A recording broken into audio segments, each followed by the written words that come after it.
اللہم لا خیر الا خیرک ولا طیر الا طیرک ولا الہ غیرک. اے اللہ، تیری دی ہوئی بھلائی کے سوا کوئی بھلائی نہیں، اور تیری فعال کے سوا کوئی فعال نہیں، اور تیرے علاوہ کوئی معبود نہیں. نحمده ونصلی علی رسولہ الکریم، اما بعد فاعوذ باللہ من الشیطان الرجیم، بسم اللہ الرحمن الرحیم. رب اشرح لی صدری ویسر لی امری واحلل عقدۃ من لسانی یفقہوا قولی. ہاروت ماروت کو اللہ تعالیٰ نے اتارا تھا، جو انسانی شکل میں جادو سکھاتے تھے بیٹھ کر بنی اسرائیل کے بیچ میں، اور وہ دونوں فرشتے منع کرتے تھے کہ ہم سے کچھ نہ پوچھو، کفر نہ کرو، مت پوچھو ہم سے، کیونکہ جو وہ بتاتے تھے وہ ہوتا تو تھا، لیکن ساتھ منع کر دیا گیا کہ پوچھنا نہیں، کیونکہ جادو بھی بہرحال ایک علم تو ہے، چاہے وہ کفر ہے لیکن علم ہے، اور اس کے اندر تاثیر بھی ایسے ہی ہے جیسے جسمانی بیماریاں ہوتی ہیں، اسی طرح روحانی بیماریاں، جیسے مثلا کسی کو آپ گالی دیں تو اس کے اوپر برا اثر پڑتا ہے، تو اسی طرح کچھ کلام ایسے ہوتے ہیں کہ وہ انسان کے اوپر اثر انداز ہوتے ہیں. بہت سے لوگ نعوذ باللہ قرآن پاک الٹا لکھ لکھ کے تو جادو کر رہے ہوتے ہیں تاکہ ان کے اوپر الٹا اثر ہو. ایسی چیزیں تو اپنی جگہ ہیں، لیکن ہمیں ان چیزوں کے پاس پھٹکنے سے منع کیا گیا. تو بعض لوگوں کو جب یہ منع کیا جاتا ہے کہ ایسا نہ کرو تو وہ کہتے ہیں نہیں، وہ فلاں کافی کے اندر دیکھ کے یہ بتا دیتے ہیں، فلاں بال دیکھ کے بتاتے ہیں، فلاں اس طرح چوری بتاتے ہیں، تو اس لیے کیا حرج ہے، ہم چوری معلوم کرنے جا رہے ہیں.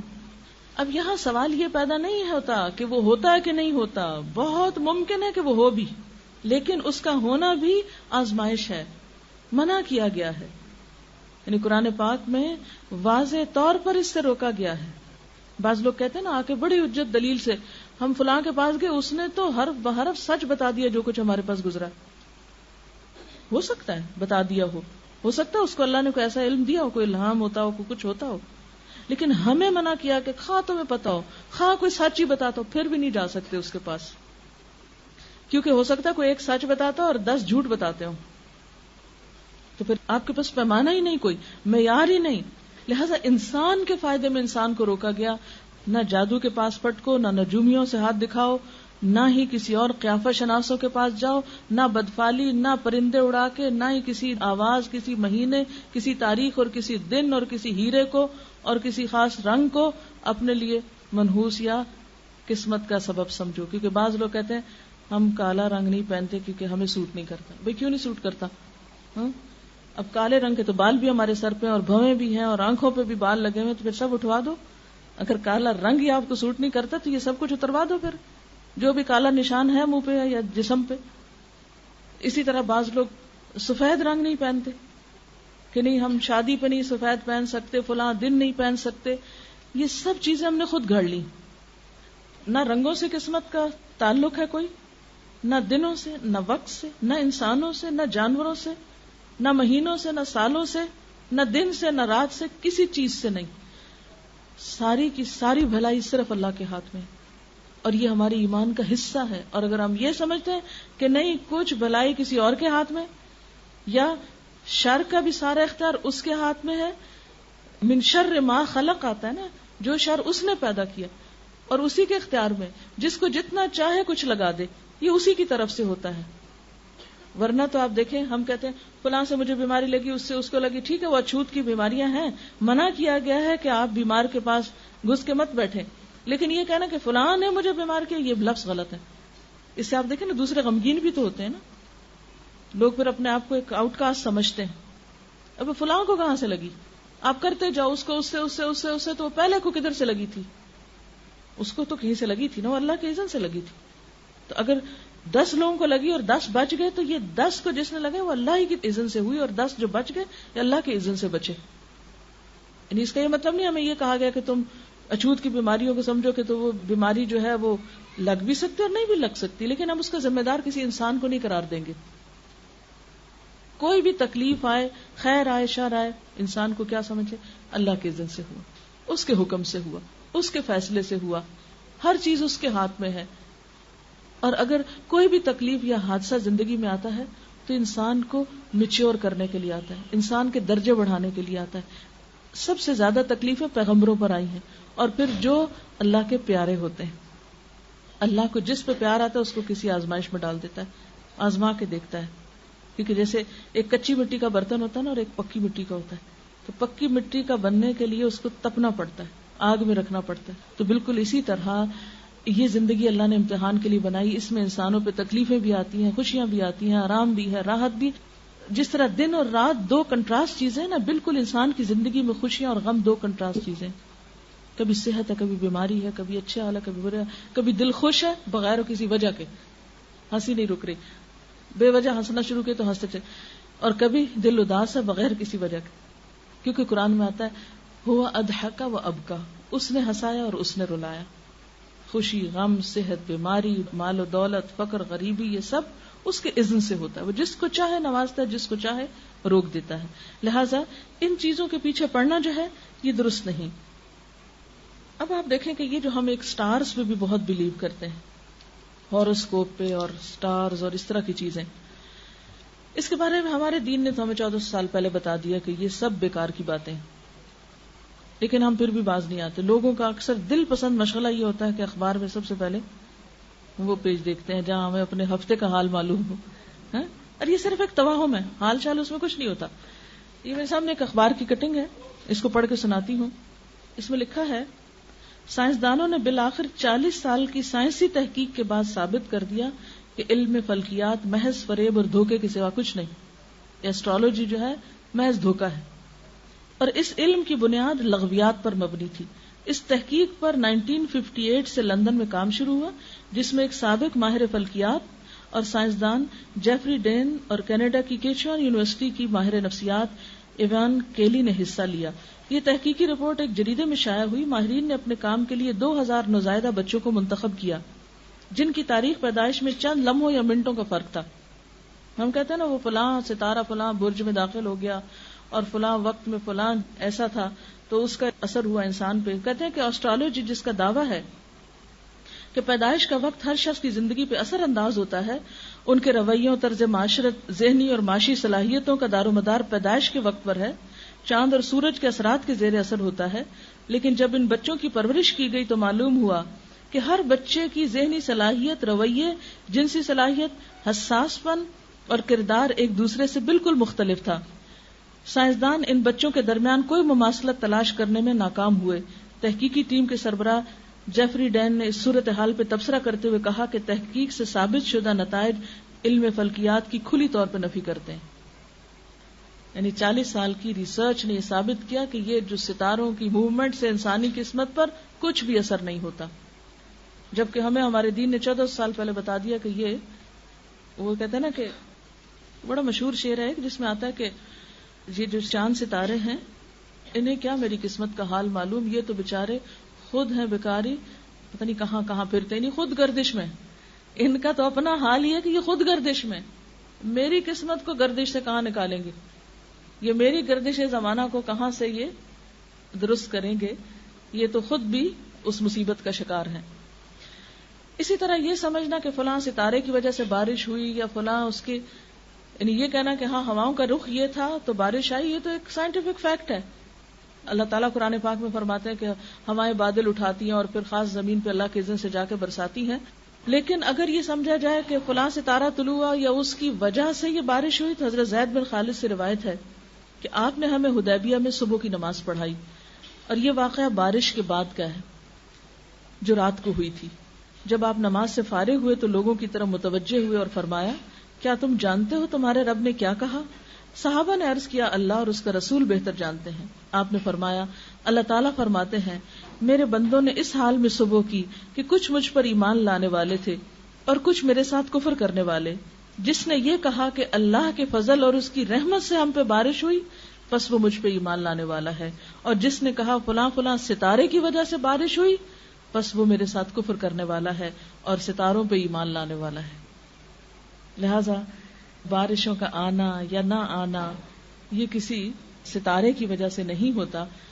ہاں یہ ضرور پتہ چلتا ہے کہ انسانوں کی جب بدعمالیاں بہت بڑھ جاتی ہیں تو پھر اللہ تعالیٰ ناراض ہوتے ہیں اور بارشوں میں کمی ہوتی ہے، اس سے قحط سالی آتی ہے. اور اگر زمین پر پرند چرند نہ ہو تو اللہ تعالیٰ انسانوں کے گناہوں کی وجہ سے ایک گھونٹ پانی نہ اتارے، لیکن یہ اس کی رحمت ہے. اسی لیے کہتے ہیں نا بارش اس کی رحمت ہے، رحمت سے آتی ہے. اگر ہمارے گناہوں پہ نعوذ باللہ پکڑنے لگے تو ہم بہت سی خیر سے محروم ہو جائیں. اب بات یہ ہے کہ اتنی کلیئر باتیں ہونے کے باوجود بھی آج ہم مسلمانوں کے اندر یہ توہم موجود ہے کہ ماہ سفر میں ہزاروں بلائیں اترتی. آپ نے بھی یہ بات سنی ہوئی ہوگی، اسی لیے لوگ اس مہینے میں شادی بیاہ نہیں کرتے، اسی طرح کوئی خوشی کی تقریب نہیں کرتے، اور کہتے ہیں کہ اگر سفر میں شادی ہوئی تو صفر ہو جائے گی، یعنی کامیاب نہیں ہو سکتی. اس لیے سفر کے مہینے کا انتظار کرتے ہیں کہ ختم ہو جائے اور اس کے بعد پھر ربیع الاول میں پروگرام کریں. اور اس مہینے کی خاص طور پر 13 تاریخ کو بہت منحوس سمجھا جاتا ہے. اب آپ دیکھیں کہ 13 کا عدد انگریزوں میں بھی بڑا ناپسندیدہ عدد ہے، یا بیڈ اومن لیتے ہیں اس سے. کینیڈا میں ایک جگہ پہ مجھے جانے کا اتفاق ہوا تو کافی اونچی بلڈنگ تھی.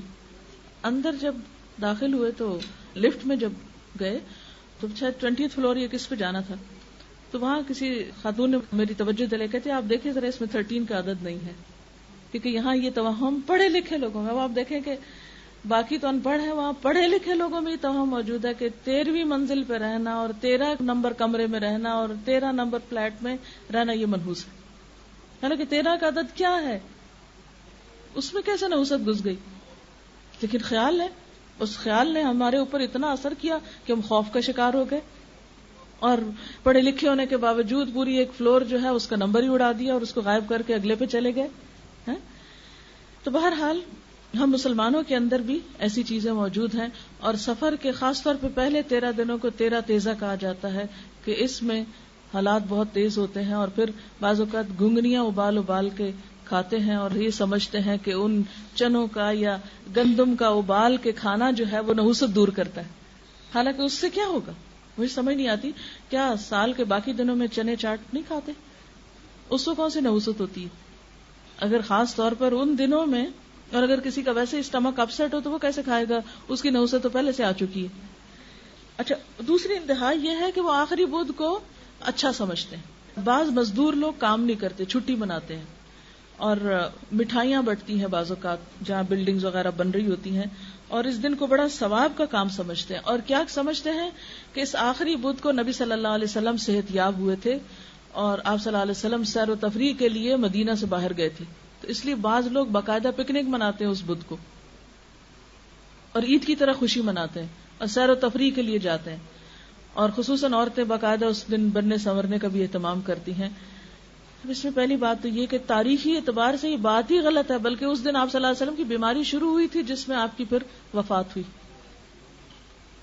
یعنی کہاں یہ کہ جہاں آپ کی بیماری شروع ہو رہی ہے، معلوم نہیں ہمیں کس نے سجھا دیا کہ اس دن آپ صحت یاب ہوئے. کسی بھی ایک صحیح تاریخی روایت میں ایسی کوئی چیز نہیں پائی جاتی کہ اس دن آپ صحت یاب ہوئے تھے. اچھا، بعض لوگ اس دن چوری بھی دیتے ہیں، چوری بناتے ہیں یا کچھ، اور کیا کہتے ہیں کہ اس دن نبی صلی اللہ علیہ وسلم صحت یاب ہوئے تھے تو آپ نے چوری کھائی تھی. اب آپ دیکھیں آہستہ آہستہ انسان واپس لوٹتا ہے اور انسان کھانے کی طرف آتا ہے. اور آپ کو معلوم ہونا چاہیے کہ نبی صلی اللہ علیہ وسلم نے اپنی زندگی میں کبھی بھی چپاتی نام کی چیز نہیں کھائی، جس کو ہم چپاتی بولتے ہیں، یا میدے کی روٹی کبھی نہیں کھائی. چوری تو کہاں کھائیں گے آپ؟ آپ ہمیشہ ان چھنے آٹے کی، موٹے آٹے کی روٹی کھاتے تھے، جس کو آج ہم نے پھر سمجھ لیا کہ ہاں صحت کے لیے وہی اچھا ہے. براؤن بریڈ اسی لیے بہت عام ہو رہی ہے بنسبت چپاتی کے. بہرحال بعض لوگ جو ہیں ان دنوں میں مٹی کے برتن توڑ دیتے ہیں گھر میں، اور وہ کہتے ہیں کہ اس طرح ساری بلائیں جو ہیں وہ ٹل جائیں گی. پھر اسی طرح کچھ لوگ اس مہینے میں آنے والے سال کے لیے 365 آٹے کی گولیاں بنا کے یا المزمل ہر گولی پہ پڑتے ہیں. تو اگر کسی شہر میں تالاب ہی نہ ہو اور سمندر اس کے کنارے نہ لگتا ہو، وہ کہاں مچھلیاں لائے گا اور ان کو کھلائے گا؟ تو بات یہ ہے کہ آپ صلی اللہ علیہ وسلم نے خاص طور پر سفر کا نام لے کے فرمایا کہ لا عدوا ولا طیرا ولا ہم ولا سفر. کوئی سفر منحوس نہیں، سفر میں کچھ بھی نہیں ہے، کوئی ایسی خاص عبادت نہیں ہے، کوئی نحوست نہیں ہے، کوئی اور اس قسم کی توہمات کرنے کی ضرورت نہیں ہے. جو حدیث میں آپ کو سنا رہی ہوں یہ باقاعدہ اوتھینٹک بخاری مسلم کی حدیثیں ہیں کہ جس میں آپ صلی اللہ علیہ وسلم نے اپنے لوگوں کو توہم سے نکالا تھا، اور ہم نے پھر باتیں گڑ گڑا کے دوبارہ اپنے آپ کو اسی چکر میں ڈال دیا. پہلی بات تو یہ کہ اس مہینے میں نبی صلی اللہ علیہ وسلم سے کسی خاص عبادت کی بھی کوئی تاکید نہیں ہے، صرف یہ کہ آپ کا معمول تھا کہ ہر مہینے کے جو ایام بیز ہوتے تھے اس میں روزے رکھتے تھے. اور وہ سفر میں بھی اور ربیع الاول اور ہر مہینے میں. ایام 20 کیا ہے؟ چاند کی 13, 14 اور 15 تاریخ جو فل مون ہوتا ہے. جب فل مون ہوتا ہے نا تو اس کی روشنی اور اس کا جو وہ ایک خاص ہے. تو آپ نے دیکھو کہ سمندر پر بہت اثر انداز ہوتا ہے, یعنی اس سے مد و جزر ہوتا ہے, ہائی ٹائیڈ ہوتی ہے. تو اسی طرح انسانی جسم کے اندر بھی یعنی ایک خاص قسم کی وہ اس کے جو جذبات ہیں یا اس کے اندر جو ایک احساسات ہیں ان پر ضرور اثر انداز ہوتا ہے. اور یہ قسمت یا وہ کوئی ان نون چیز نہیں ہے, اسے سائنٹیفک فیکٹ کے جو چاند کے جو روشن راتیں ہیں وہ سمندر کے پانی پر اثر انداز ہوتی ہیں, اسی طرح انسانی طبیعتوں پر بھی یہ اثر انداز ہوتے ہیں. تو انسان کو کول ڈاؤن کرنے کے لیے نبی صلی اللہ علیہ وسلم نے ان 3 دنوں کے روزے کو مسنون قرار دیا, جو صرف سفر میں نہیں ہر مہینے رکھے جا سکتے ہیں. اور رمضان میں تو خیر سارا ہی مہینہ ہوتا ہے. 13, 14 اور 15 چاند کی. یاد رکھیں مومن کا عقیدہ کیا ہے کہ نفع اور نقصان صرف اللہ کے ہاتھ میں ہے. سورۃ التوبہ آیت نمبر 51 میں اللہ تعالیٰ فرماتے ہیں قُل لَن يُصِيبَنَا إِلَّا مَا كَتَبَ اللَّهُ لَنَا هُوَ مَوْلَانَا وَعَلَى اللَّهِ فَلْيَتَوَكَّلِ الْمُؤْمِنُونَ. آپ کہہ دیجئے ہمیں ہرگز کوئی برائی یا بھلائی نہیں پہنچتی مگر وہ جو اللہ نے ہمارے لیے لکھ دی. اللہ ہی ہمارا مولا ہے اور اہل ایمان کو اسی پہ بھروسہ کرنا چاہیے. اور آخری بات یہ کہ یہ جو ہم طوطا پال لیتے ہیں یا چوری کے لیے فال نکلواتے ہیں, اس میں بھی بہت احتیاط کی ضرورت ہے. بعض اوقات اگر کسی کی چوری ہو جائے تو لوگ کیا کرتے ہیں کہ کسی بھی علم والے سے دیوان حافظ یا گلستان یا قرآن پاک سے فال نکالتے ہیں, اور سچا عقیدہ ان کا ہوتا ہے, وہ مخصوص ورقے کھول کے تو ان کے اندر سے کوئی اندازے لگاتے ہیں کہ اچھا یہ لفظ آ گیا تو اس لفظ سے فلاں کا نام بنتا ہے اور کون کون ہے تمہارے خاندان میں, اس طرح تو کسی نہ کسی پہ الزام لگا دیا جاتا ہے کہ فلاں چور ہے تمہارے گھر میں. بات یہ ہے کہ اسلام میں چوری معلوم کرنے کا یہ طریقہ بالکل درست نہیں. اس سے کیا ہے, اگر آپ نے کسی پہ ناحق الزام لگایا تو سخت پکڑ ہوگی. اور دوسرا یہ کہ قرآن پاک اس لیے نہیں آیا کہ ہم اس میں سے کسی کی چوری معلوم کریں, وہ ایسے علم دینے کے لیے ہمیں نہیں, وہ تو ذالک الکتاب لا ریب فیہ ھدی للمتقین, یہ کتاب جس میں کوئی شک نہیں, متقیوں کو ہدایت دینے کے لیے آئی ہے, رہنمائی دینے کے لیے آئی ہے, نہ کہ لوگوں کی چوری بتانے کے لیے. اور جہاں تک اس بات کا تعلق ہے نا کہ یہ جو انسان کو ڈر ہوتا ہے کہ کوئی مصیبت نہ آ جائے یا کوئی تکلیف نہ آ جائے, تو اس سے بچنے کے لیے حفاظت کی دعائیں موجود ہیں جو صرف سفر کے مہینے میں نہیں سارا سال پڑھنی چاہیے. صبح و شام کی دعائیں جو ہیں, مسنون اذکار جو ہیں, جس میں اگر باقی دعائیں نہ بھی آتی ہوں تو آیت الکرسی چاروں کل صبح شام پڑھ کے اپنے پر بچوں پہ دم کر دیں, انشاءاللہ بہت سی حفاظت کے لیے کافی. اسی طرح سورۃ البقرہ کی آخری آیتیں آمن الرسول سے آپ صلی اللہ علیہ وسلم نے فرمایا جو شخص شام کے وقت ان کو پڑھ لیتا ہے وہ رات بھر کے لیے اس کو کافی ہو جاتی, کوئی بلا ولا نہیں اترے گی, کوئی مصیبت. اور یہ جو آخری آیتیں ہیں یہ اتنی خوبصورت آیتیں ہیں کہ آپ صلی اللہ علیہ وسلم نے ایک دفعہ فرمایا کہ آج آسمان کا ایک دروازہ ایسا کھلا ہے کہ جس سے پہلے کبھی نہ کھلا تھا, ایک فرشتہ ایسا اترا ہے جس سے پہلے کبھی نہ اترا تھا, اور وہ ایسی آیتیں لے کر آیا ہے جو آج سے پہلے کسی نبی کو نہیں ملی. آمن الرسول سے آخر تک عرش کے خاص خزانے سے یہ آیتیں ملی ہیں ہم کو, ہم سے پہلے کسی امت کو نہیں ملی. تو اگر آپ مغرب کے وقت نماز میں ہی مثلاً اس کو پڑھ لیں, عادت بنا لیں, یا کسی بھی وقت رات کو سونے سے پہلے پڑھ لیں, آیت الکرسی پڑھ کے چاروں طرف پھونک دیں, تو انشاءاللہ اللہ کی حفاظت پہ آپ رہیں گے. ورنہ کسی اور کے بس میں حفاظت نہیں ہے کسی کی. ولا یؤودہ حفظہما وہو العلی العظیم. کیوں؟ اس لیے کہ لا تأخذہ سنۃ ولا نوم, نہ اللہ تعالیٰ سوتے ہیں نہ اس کو اونگ آتی. کتنے بھی گارڈ رکھ لیں اونگ آ سکتی, ان کو نقصان پہنچایا جا سکتا, لیکن اللہ تعالیٰ کی ذات کوئی اس تک نہیں پہنچ سکتا. لہذا اصل حفاظت اسی کی حفاظت ہے. اس لیے انسان انسانوں سے بے نیاز ہو کر, کوئی انسان آپ کو نقصان نہیں دے سکتا. یاد رکھیں, یقین ہونا چاہیے اور ایمان ہونا چاہیے. اس سے انسان کے اندر اتنا توکل اور اتنی بے خوفی اور اتنا اطمینان آتا ہے کہ کوئی مجھے نقصان نہیں دے سکتا جب تک اللہ نہ چاہے, اور میں اپنے آپ کو اللہ کی حفاظت میں دیتی ہوں. اور اسی طرح آپ کا مال, جان, عزت, ہر چیز اس کے ہاتھ میں. نبی صلی اللہ علیہ وسلم کا طریقہ کیا تھا؟ جب کوئی خوف ہوتا, جب کوئی پریشانی ہوتی, جب کوئی تکلیف ہوتی, فوراً اللہ کی طرف رجوع کرتے, ہمیشہ نماز کے ساتھ مدد مانگتے, جس طرح خود اللہ تعالیٰ نے قرآن پاک میں فرمایا وَاسْتَعِینُوا بِالصَّبْرِ وَالصَّلَاةِ, صبر اور نماز کے ساتھ مدد مانگو. تو جو طریقہ قرآن میں بتایا گیا، جو نبی صلی اللہ علیہ وسلم کی سنت ہے، اس کو چھوڑ کر مچھلیوں کو آٹے کی گولیاں کھلانے سے کوئی حفاظت نہیں ہوگی اور کوئی بلائیں نہیں ٹلیں گی، اور نہ چنے کی گھنگنیاں کھانے سے کوئی مصیبت ٹل سکتی ہے. یہ سب خود ساختہ چیزیں ہیں، دین ایمان کو نقصان دینے والی ہیں، لہٰذا جو اصل ہے اس کی طرف لوٹیں.